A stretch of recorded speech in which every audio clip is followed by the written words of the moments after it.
근데 서브 페이지 갑니다. 첫 번째 페이지는요, 기업 개요로 작업할 거예요. 기업 개요. 총 메뉴가 보면 About News, Product, IR, CSR, PR 이렇게 있죠. 이렇게 있어요. 그러면 페이지가 이제 많아지기 때문에 보통 하이닉스 코드 이후에 SS를 뒀죠. 여기다 뒀어요. 그러면 이제 저 같은 경우는 보통 About News 페이지 한 10페이지 여기 다 이렇게 보면 10페이지 정도 돼요. 그러면 여기다 폴더 또 만드는 거죠. 뭐라고 만드냐면 About이라고 만드는 거고, 그 다음에 두 번째 페이지는요, 두 번째 페이지 프로덕트가 되어 있기 때문에 또 폴더 하나 만드는 거죠. 프로덕트라고. 그나마 이 사이트는 그렇게 규모가 크지 않기 때문에 이런 식으로 만드는 거예요. 규모가 더 큰 사이트도 있겠죠. 그 다음에 IR 폴더 만들고요. 그리고 CSR 뭐 하는 건지 모르지만 여기다가 CSR, 그리고 PR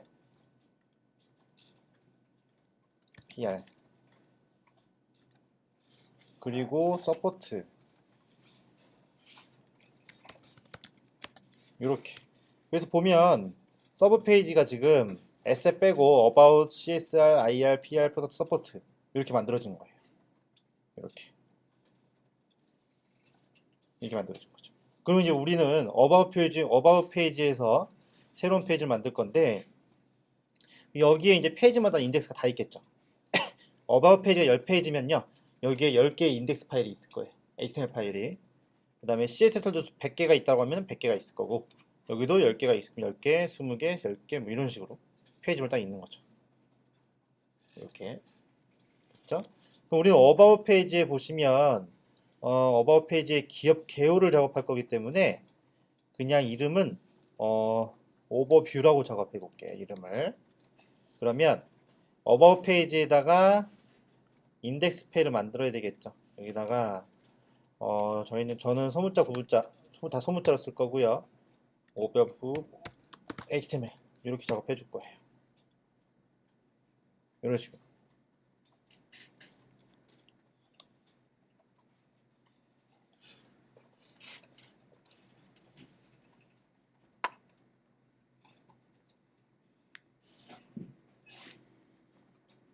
되셨죠? 그렇게 작업됐어요.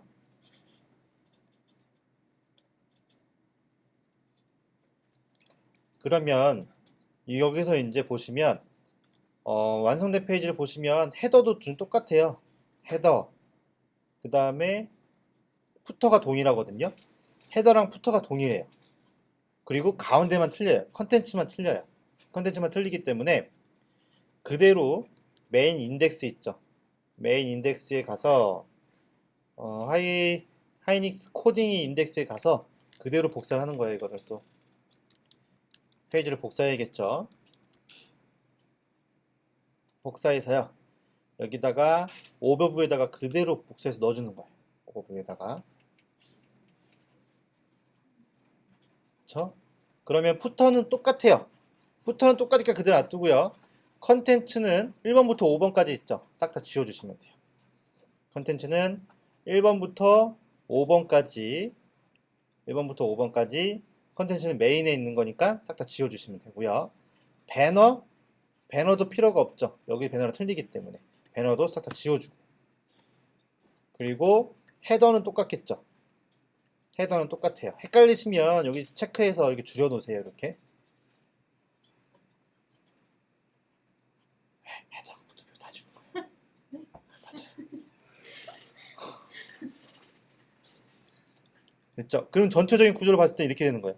워랩 있고 헤더 있고 컨텐츠 있고 붙어 있는 건데, 컨텐츠 안에 것만 다 지웠어요.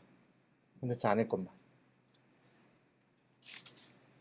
그리고 나서 타이틀에는 뭐라고 쓰냐면 하이닉스 기업 개요라고 쓸 거예요. 물론 하이닉스 지워도 상관없지만 우리 헷갈리니까 기업 개요라고 쓸 거예요. 그래서 기업 개요 페이지를 만드는 거예요. 나머지는 다 똑같겠죠?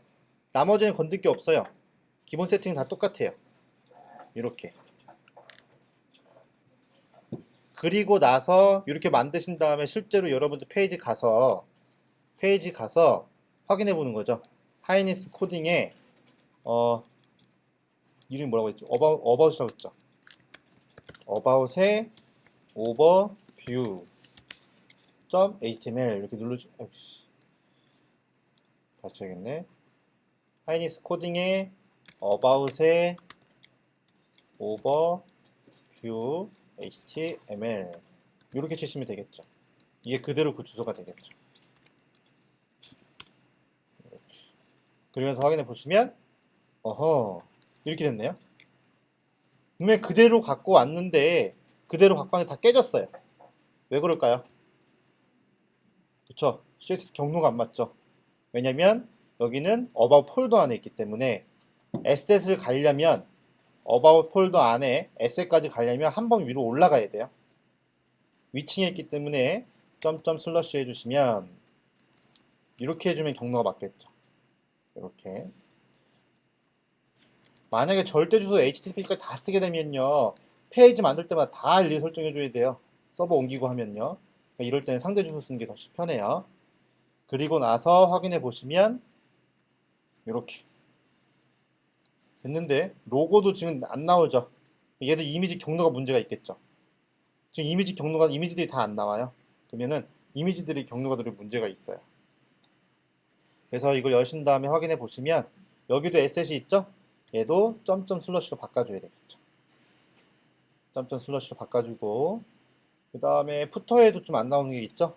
푸터에도 점점 슬러시로 바꿔주셔야 돼요. 여기도 경로가 안 맞기 때문에 점점 슬러시로 바꿔주시면 그리고 나서 확인해 보시면 이렇게 기본이 된 거죠. 이게 기본 틀이죠. 이게 기본 틀이에요. 기본 틀.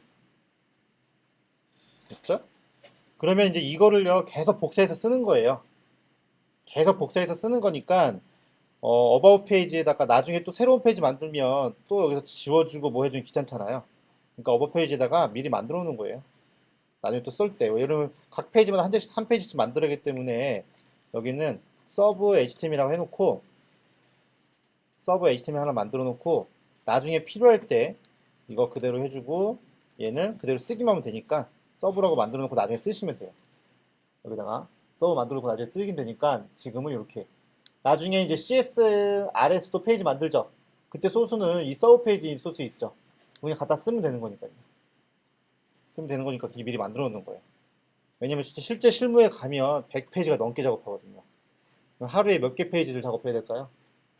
적어도 서브 페이지 같은 경우는 하루에 한 3, 4페이지는 작업해야 한 달 안에 다 끝낼 수 있겠죠? 이제 못 끝내면 양을 하는 거고요. 됐죠? 그렇게 해서 오버뷰 형태 여기는 그렇게 작업해 주시면 되고 그 다음에 오버뷰 페이지 가서 컨텐츠 부분을 가보시면 여기다 작업을 하시면 되는 거죠.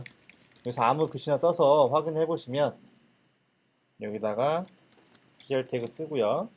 아무 글씨나 써보면 영역이 잡혔는지 깨지는지 안 깨지는지 확인할 수 있죠. 이렇게 해주신 다음에 확인해 보시면 이렇게 되는 거죠. 나머지는 깨지지 않죠?